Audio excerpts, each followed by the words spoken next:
আপনারা এটা জানেন তো যে অন্যের জন্য দোয়া করলে লাভ? জানেন জানেন আপনি যদি এক ভাইয়ের জন্য দোয়া করেন যে আল্লাহ সে অসুস্থ, তুমি তাকে সুস্থ করে দাও, ফেরেশতারা বলতে থাকে আল্লাহ যিনি এই দোয়াটা করলেন তার কোনো অসুস্থতা থাকলে আগে তুমি তাকে সুস্থ করে দাও।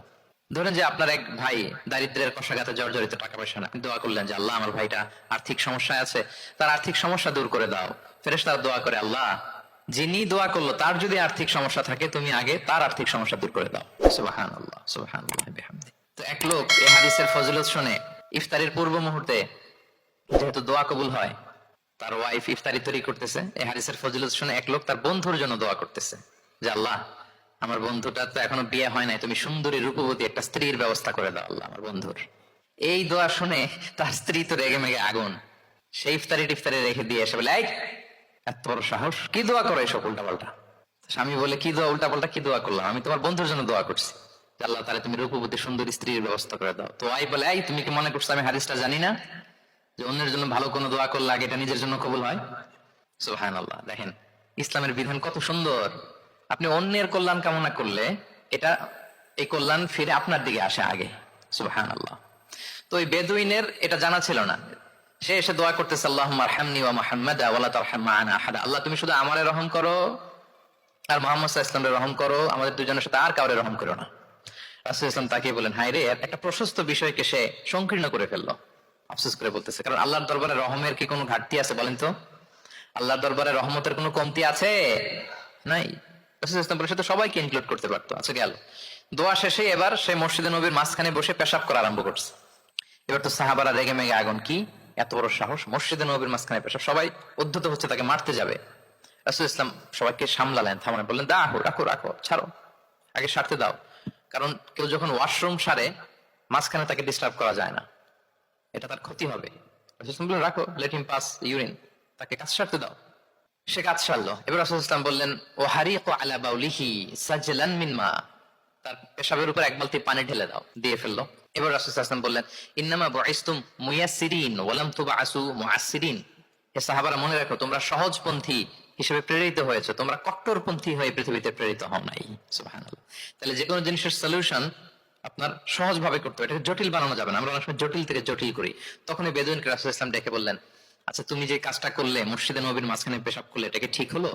তুমি কি জানো এটা আল্লাহর ঘর, এটা আমাদের মদিনার কমিউনিটির ইবাদতগাহ, এখানে আমরা আল্লাহর ইবাদত করি, আল্লাহর জিকির করি, আল্লাহর কিতাব তেলাওয়াত করি, এটা কি তোমার ঠিক হলো?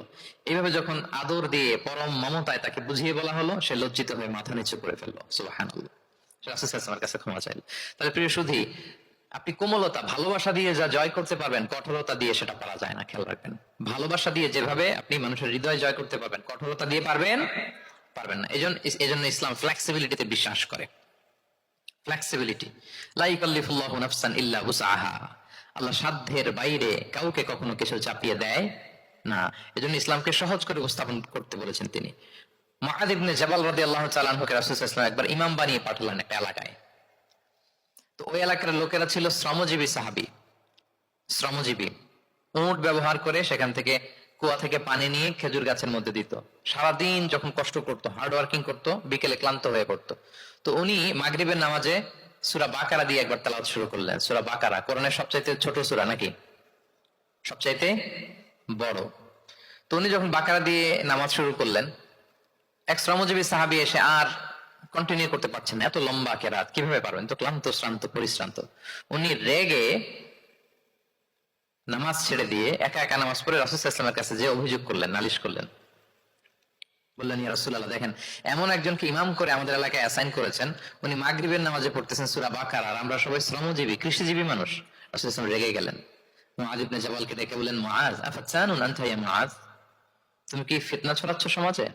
তোমাকে পাঠিয়েছি কমিউনিটির ইউনিটি ধরে রাখার জন্য। আফাতানুন আনতা ইয়া মুআয, হে মুআয তুমি কি সাব্বিহ ইসমা রাব্বিকাল আ'লা এই সূরা পারো না? ওয়াশ শামসি ওয়া দুহাহা এই সূরাটা পারো না? ওয়াদ-দুহা ওয়াল লাইলি ইযা সাজা এটা মুখস্থ নাই? এই ছোট ছোট সূরাগুলো থাকে, তুমি বাকারা দিয়ে পড়তে গেলা কেন? সুবহানাল্লাহ সুবহানাল্লাহ, আল্লাহু আকবার। দেখেন ইসলাম কতটা ফ্লেক্সিবিলিটিতে বিশ্বাসী। সহজ সহজ করে ইসলাম সবকিছু উপস্থাপন করে। এজন্য নন মুসলিমরা যখন দেখে যে ইসলামের মধ্যে এরকম ফ্লেক্সিবিলিটি আছে, তারা ইসলামের প্রতি আকৃষ্ট হয়। আলহামদুলিল্লাহ। আচ্ছা বলেন তো, বিয়েতে মোহরানা দেয়া কি সবাই বলুন, একজন বলছে ফরজ। সবাই বলুন, বিয়েতে মহারণা দেয়া কি? ওয়া আতুন নিসা সাদাকাতিহিন্না নিহলা, সানন্দ চিত্তে স্বামীদেরকে আল্লাহ বলছেন তোমরা তোমাদের মহারণা ডৌরি দিয়ে দাও, দিতেই হবে। অনেকে এটা দেয় না, ঠিক না, দিয়ে দিতে হবে। তো দেয়া ফরজ। মহারণা দেওয়ার মতো অর্থ এক সাহাবীর নাই। এক সাহাবী বলেন, ইয়া রাসূলুল্লাহ বিয়ে করব, মহারণা আছে? নাই। তো না থাকলে কি বিয়ে করবা কি করে? এখন যাকে পছন্দ করছে ওই নারীকে জিজ্ঞেস করতেছে, তুমি কি কোরআন পারো? মেয়ে বলে, না আমি তো কোরআন পারি না। তো যিনি যে সাহাবী বিয়ে করবেন ওনাকে বলেন, তুমি কোরআন পারো? হ্যাঁ আমি তো অনেকগুলো সূরা পারি। তখন রাসূলুল্লাহ সাল্লাল্লাহু আলাইহি ওয়াসাল্লাম ওই কন্যাকে, মেয়েকে ডেকে বললো যে তুমি তো সূরা পারো না, তোমার হবু হাজবেন্ড অনেকগুলো কোরআনের সূরা পারে, তো তোমাকে তোমার স্বামী প্রতিদিন কিছু না কিছু সূরা মুখস্থ করাই দিবে, এটাই হয়ে যাবে তোমার বিয়ের মোহর। তাহলে বলেন তো সহজ না কঠিন? অজু করে নামাজ পড়া কি? সবাই বলুন, ফরজ। কিন্তু ধরেন অজুর পানি নেই, তখন তায়াম্মুম করে পড়লেও কবুল করবে কে? আল কিয়াম ফিস সালাহ, দাঁড়িয়ে নামাজ পড়া কি? ফরজ। দাঁড়াতে পারছেন না, বসে বসে পড়লে কবুল করবে কে? বসতেও পারেন না, শুয়ে পড়লেও কবুল করবে কে? তাহলে বলেন তো ইসলামের বিধান কি কঠিন না সহজ? ফ্লেক্সিবিলিটি আর তাইসির। ইসলামের এই ফিচারটার কারণে, এই বৈশিষ্ট্যের কারণে অমুসলিমরা ইসলামের প্রতি আকৃষ্ট হয়, যে ইসলামের বিধানগুলো এত ফ্লেক্সিবল। এটা হচ্ছে মূল বিধান, না হলে এটা, না হলে অপশন, না হলে এই অপশন। মানে সমাজের সাথে খাপ খাইয়ে নেওয়ার মতো, সহজে মানুষ এটাকে এক্সিকিউট করার মতো সব বিধান আল্লাহ তাআলা রেখে দিয়েছেন, সুবহানাল্লাহ। তাহলে এই বিষয়গুলোর কারণে মুসলিমরা ইসলামের প্রতি আকৃষ্ট হয়। দ্য ফাস্টেস্ট গ্রোয়িং রিলিজিয়ন, মূল যে টপিক, মনে আছে তো আপনাদের? তাহলে তিনটা কারণ অলরেডি বলে ফেলেছি, আরো দুইটা বলবো, বলে শেষ করে দিব।